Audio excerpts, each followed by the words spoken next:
Chapter 13. 5625. Sabrina dreamed again of the pink room and the painting of the sailboat, the white sail riding on the silver sea.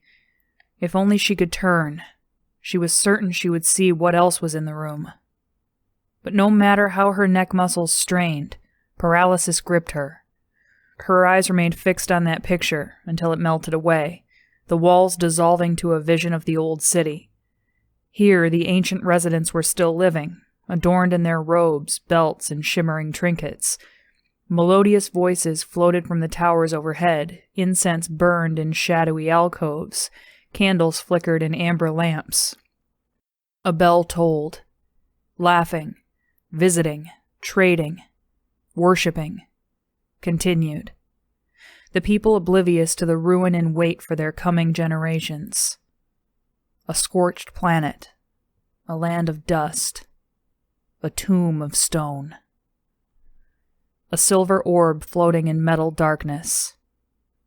A mother who has no mercy. A shrill beeping woke her. She sat up, panting as if she had been running, her hand instinctively on her blaster. When she caught her breath, she turned off the alarm on the visor and reached for her provision bag. It was nestled between the roots of a cypress tree, where she had wedged it to use as a pillow. Her cycle was parked alongside her to block the wind, the white wall of one of the abandoned settlement houses doing the same on her other side. It was an hour before sunrise, and the desert temperatures had plummeted. She wrapped herself in her uniform jacket before eating a breakfast of flatbread and preserves. She stared into the darkness of the nearest house while she chewed. The closest room was just a shell, the roof blown away by a bomb. Round craters the size of her fist scarred the walls where bullets had struck. The remaining parts of the house were intact, but she had no desire to enter. Even when the darkness had fallen the night before, she preferred to remain outside. The whispering sound of the breeze in the pine branches was definitely more soothing than what desiccated human remains might lie inside the buildings. Outside, with a spray of stars dimming overhead and a few sporadic bird chirps, she could forget the carnage from the war and understand the allure of this homestead perched amid orchards, where the laughter of children had once echoed between walls and bougainvillea waved in the breeze. But the children had been murdered too, along with so many others. She closed her bag and replaced it under the seat of the cycle. She used her natural vision to find her way back to the ridge. When she put her hand on a scorpion that had nested itself into the nook of a rock, she pulled down the visor to use her night vision. Its stinger had not pierced her glove, but the species was small and likely fatal. She crushed it under her boot. She crossed the spine of the ridge on her stomach, pulling herself along on her elbows, this time after a careful inspection of the ground for more scorpions. Once far enough down the hill, she took to her feet again, switching layers of readouts on her visor to study the fences in emerald night vision, as well as infrared. Guards were up and moving. So were a number of figures within the buildings. Her sensors could only penetrate the first 1 or 2 layers of walls, but it was enough to tell that the early risers were starting their shifts. Before the morning light could betray her, she rushed down the ridge, dodging and weaving between boulders and stumps that she had picked out the day before for cover. To her surprise, the new suit helped to steady her, its gyros and reinforced mesh responding, flexing, and contracting at various points around her body as she moved, keeping her from tumbling over when she began to lose her footing. As she dived headfirst into a gully alongside the fence, she made a mental note to kiss Moshi the next time she saw him. The suit anticipated her movements, supporting her body as she curled and rolled for cover. The fence was twice, almost 3 times as high here, compared to the entrance. Cutting it would set off alarms. So, with silent plea to Moshi that his ingenuity would continue to serve her, she jammed her feet into the gully face, took 2 steps, and jumped. The servos and flexors hummed as they powered to full strength. She focused on building enough torque to turn her body and move her center of gravity. The suit responded, and she rotated, stretched out, recumbent on the air at the peak of her leap, then descended on the other side. She caught herself in a somersault and rolled into a crouch. No sirens. No alarms. 2 kisses for Moshi, then. The canteen was her next target, and with the darkness lifting, she wasted no time running behind it to a row of outdoor toilets. They were locked for the night, but one of the handles broke off easily and she stepped inside. Strong chemicals used to keep the toilet sanitary made her dizzy. Her headset allowed her to eavesdrop on noises outside and within the main building. Doors opened and closed, footsteps crunched over gravel. A few terse good mornings, but still no alarms, no alerts regarding a trespasser. Just the running water of showers, the clink of plates in the dish room, and what sounded like a member of kitchen staff speaking to another member about the broken cooling element in a cold cube. She was safe. Now she waited. Whereas darkness had covered her entry, she would now use the daylight as she proceeded. She had picked a highly traveled area of the compound for her path to approach the main building. She hoped that an officer in a patrol suit, they had no way of telling she was a cadet, would not be out of place here. When the light through the vents of the toilet had grown bright enough, she stepped out. The canteen was closed, but she walked around it casually, even stopping when she reached the tables on the porch out front and searching the ground as if she had dropped something there the night before. A guard rounded the corner, patrolling the fence. After one look, he returned his attention to the perimeter. Her first test passed. She walked with increased confidence towards the main building. A flip of her visor told her there was a great deal of movement inside. All the better to be lost in, she thought. Without hesitating, she waved Derp's security pass before the sensor. The door clicked, and she entered.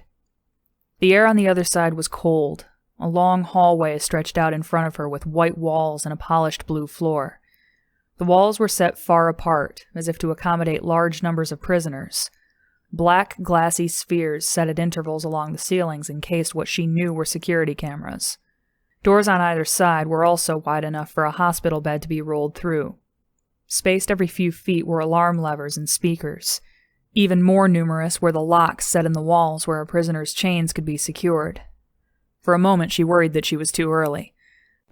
The hallway was empty, but she started down its length anyway, aware that her safety depended on her looking as if she belonged. An orderly in white passed through the T-junction at the end of the hall, then disappeared from view. When two more passed, her hand floated to the empty sheath on her belt for her palm screen.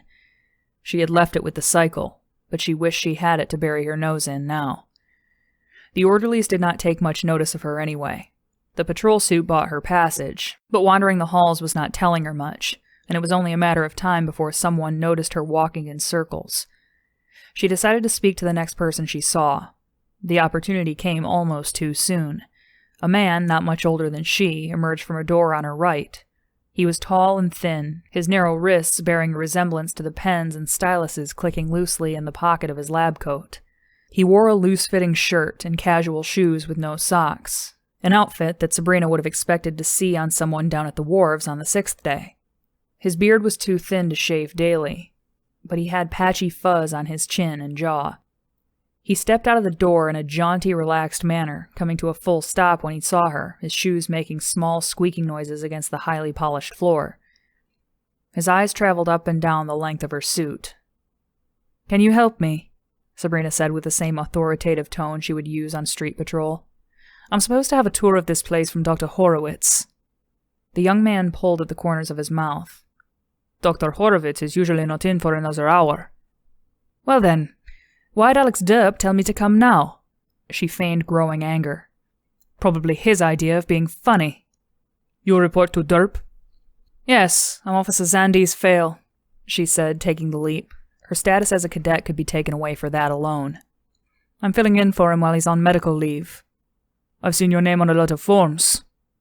The man extended his hand. "I can show you around. I'm Dr. Lawrence Tripper, but you can call me Trip. Everyone here does." "I need to be out of here and on my way back to Fortinbras in 30 minutes, Trip," Sabrina said, refusing his hand, and instead checking the time on her visor, dispensing with common courtesies as she imagined Zandy's might. "Then let's get moving," he said, ignoring the slight. He opened the door he had just exited. "After you." Sabrina stepped into a room with rows of examination tables, each fitted with restraints for a patient's arms, legs, and head. At the head of each table, a hinged arm held a helmet, the inside bristling with electrodes. A half-dozen young workers were prepping syringes, filling them from bottles of fluid and setting them on metal trays beside the tables. Tripp introduced her to the others, sharing their names and how long they had been working there. Sabrina cut him off. I'm not interested in every orderly's work history. What happens on the tables? Well, Tripp said, his mouth twisting downward for a moment. This is where the initial treatment takes place. He casually flipped one of the thick belts. The restraints are for the patient's own protection. They are injected with the necessary serums. It is standard to wait about an hour for the drugs to take their full effect and cross the blood-brain barrier. One of the side effects is increased anxiety, so patients are also injected with a sedative to calm them. They must not be too sedated if they need the restraints.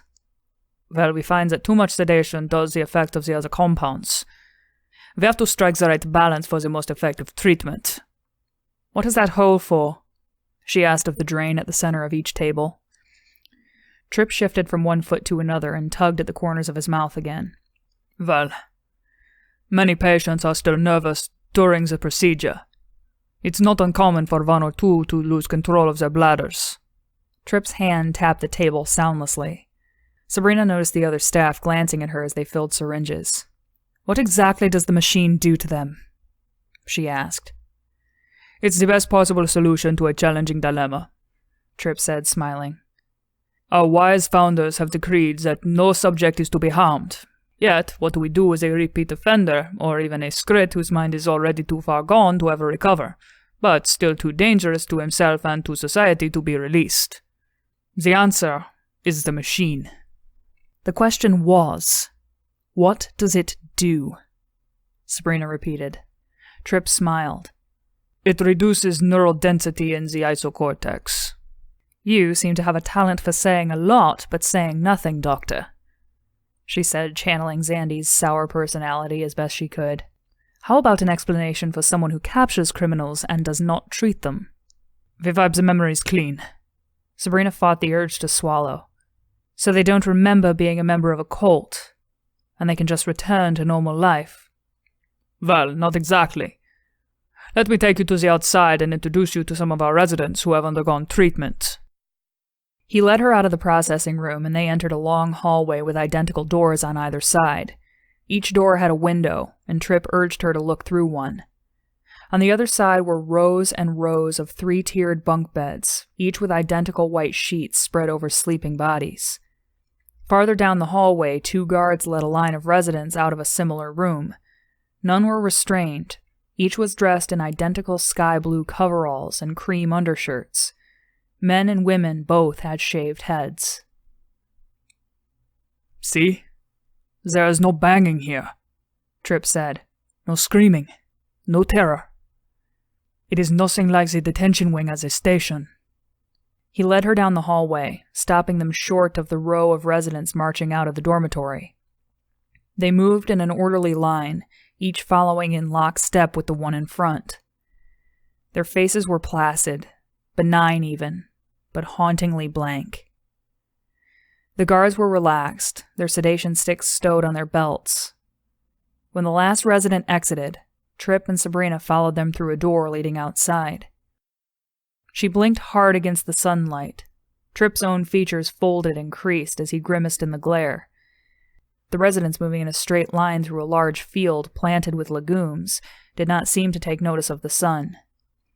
They walked quickly beyond the freshly sprouting plants to an empty plot, where 2 more orderlies waited with a suspensor lift full of picks and shovels. The residents took tools, then moved to an open spot where they began mechanically turning the soil, preparing it for planting.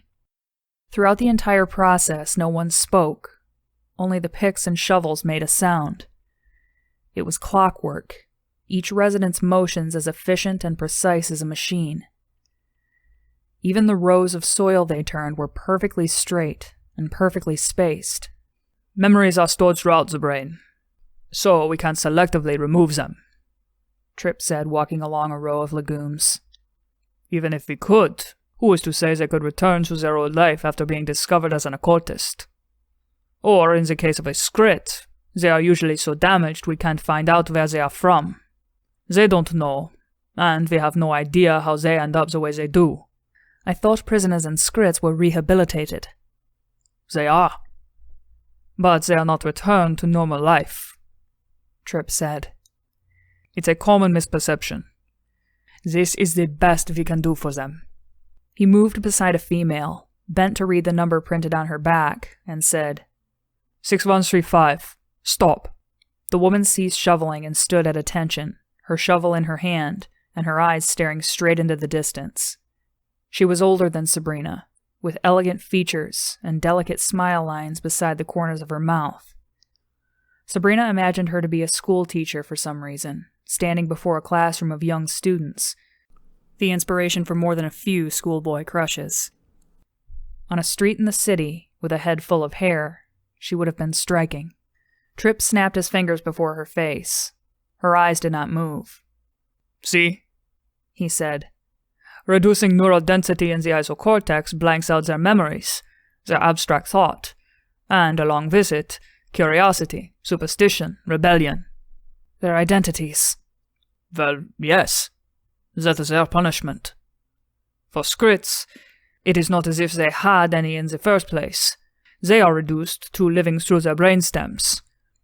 We've increased their precision enough to preserve basic functions, like using a toilet, washing, and eating with utensils. Working keeps them active and healthy, and supplies us with more than enough food. The surplus is sent to the markets in the city. Is the process reversible? Sabrina said. Her throat was dry, and her head felt light. She worked her heel into a mound of dirt in an effort to steady herself. Oh no, we're safe.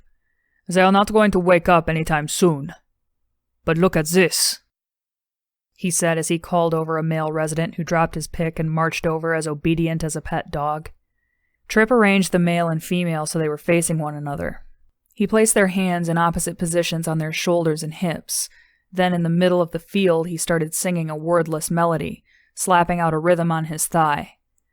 Immediately, with robotic precision, the two residents began to dance, stepping and turning in careful unison, kicking up a cloud of dust at their feet. Tripp flashed Sabrina a smile that was half bashful, half boastful. One of our pastimes here is to see what we can teach them still.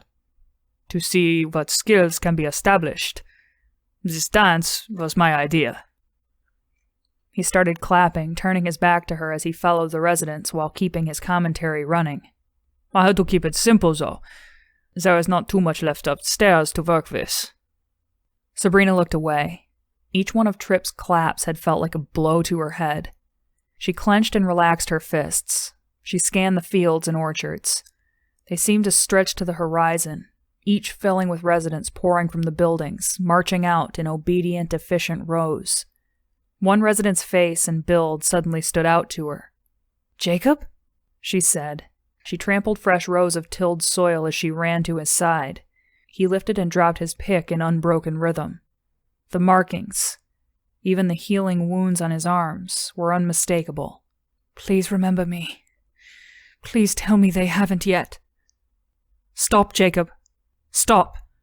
Jacob, stop," she said, touching his shoulder, trying to slow his relentless digging. 5625. Stop, Tripp said, breathless after catching up to her. Jacob stopped. Sabrina stood before him. With her hand on his chest, she could feel his heart beating. "Jacob, it's me. Sabrina." Jacob was staring at her open-mouthed. She knew she must have looked a hysterical mess, but at the moment she did not care. She laughed aloud with relief when Jacob's eyes focused on her, and he smiled, but the expression slowly melted away, as if he was unable to maintain concentration. In another second, he was as blank as the other residents. Sabrina pounded his chest as if to wake him, but there was no response. "You know him?" Tripp said. She felt his eyes studying her with a cold, skeptical objectivity that reminded her of Dag. He seemed a particularly pathetic case. I brought him in from Hill 36. He sort of got to me, I guess. I wanted to know he was doing well." Even as she spoke, she knew she was losing credibility. Her hands were shaking on his chest, so she swung them around and clasped them behind her back. "He seemed to recognize me." "Yes, interesting that," Tripp said, moving in front of Jacob. Jacob's eyes focused on him, and he smiled again, only to have it fade as it did for Sabrina. "It's a reflex. Sometimes artifacts from the previous personality emerge like that. We focus on a face, we squint, we grimace, or we smile. He sees a face, he smiles. He must have been a friendly guy. He'll need some further treatment to get rid of it. Sabrina did not hear Tripp as they walked back to the compound. Guilt, confusion, urgency roiled in her mind. She had to speak to Dag. He needed to know what was happening, immediately. She made some comment about having to leave, turning down Tripp's offer to introduce her to Dr. Horowitz. Every moment that passed now was one wasted. Cold air washed over them as they re-entered the building. She was vaguely aware of Tripp asking her when she would be taking over duties for Officer Derp, when two of the larger guards came around the corner striding towards them purposefully, their sedation sticks out. Tripp seemed to take notice of their posture and looked confused. Gentlemen, may I help you? The one on the right asked Sabrina to come with them. He had an athletic build, his broad shoulders tapering down to a narrow waist. The one on the left was older, with narrow eyes, a scarred, cruel face, and a large gut like Derp. She is from the detention facilities at the station, Tripp said. I've been showing her around. I'd be happy to come along, Sabrina said with her best attempt at friendliness. This put Tripp at ease. I was running behind this morning and did not see the sign-in at the front. Oh, well, that would explain it, Tripp began, but the two men had moved in close enough. Sabrina had already discreetly activated the grips on her hands and feet. She was outnumbered, but with the suit, and surprise, she had a chance to escape. She waited the span of 2 heartbeats, noting the way the two men moved. The closest was fluid, moving like an athlete. The second man was stiffer, favoring his right leg as if he had a cramp or congenital weakness. She breathed deep to relax her muscles as she would before a boxing match, even as the adrenaline made her limbs feel light and her heart race. Another breath. Aware of her entire body, she tried to lower her shoulders, even smile, hoping that it would persuade the men to let their guard down. The athlete reached out with his empty hand, his palm open, gesturing for her to move down the hallway in the direction they came from. The second man abruptly moved to the side, colliding with Tripp. The athlete's eyes darted at them.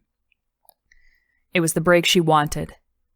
Sabrina ran left and pushed the wall with her boots, gaining purchase even on the smoothly polished surface. She took advantage of their surprise, running up the wall, planting herself, then twisting to kick the back of the athlete's head. He dropped with a thud that shook the floor. Sabrina landed and immediately ducked the swing of the other's sedation stick. The grips on her gloves snagged his pants, and she swept his leg. Then she used the momentum to spin up while he fell down. Their places reversed. His head was bouncing off the floor when she smashed his face with her fist. 2 more guards sprinted around the corner. No element of surprise this time. She was not going to take them both on at once. She fired her grapple at one's ankle, winches in her shoulder and elbow spun as the man slid across the floor to her feet. She leapt him, landing a kick in his face. The 4th guard rushed her, but his sedation stick was leading out too far. She kicked the tip, caught its handle, and let the guard's own motion carry him into the charged end. A yellow stain spread on his white pants before he collapsed with the others. Tripp was reaching for the emergency signal on the wall, but Sabrina's blaster was already trained on him. It's not a stun. You're not Officer Fail, are you? What's in there? She said, darting her eyes to the nearest door. To textiles room. There will be residents. Sewing. That one? Empty. Storage. Open it. Drag them in. Tripp obeyed, struggling with the weight of the men. When he had dragged in 2, she picked up the others, her suit providing additional strength, and tossed them. Blood and urine remained smeared across the floor. She wiped it up quickly with one of the guards' jackets. The storage room was filled with the reassuring sense of sterile medical gauze and adhesive tape. She threw a box of tape at Tripp's feet and told him to gag the guards. He was nothing if not obedient, wrapping their mouths thoroughly in layer after layer of tape. She removed prisoner restraints from her belt for him to lock their wrists and ankles. Now you, she said, turning him, locking his hands and feet, then ripping open a box of gauze. Her vision flashed red with each beat of her heart. Just wait until Dag hears about all this, she said, unrolling tape. Tripp turned his head, bewildered. Dag, hear about this. But Dag trained us. He built this. He built everything.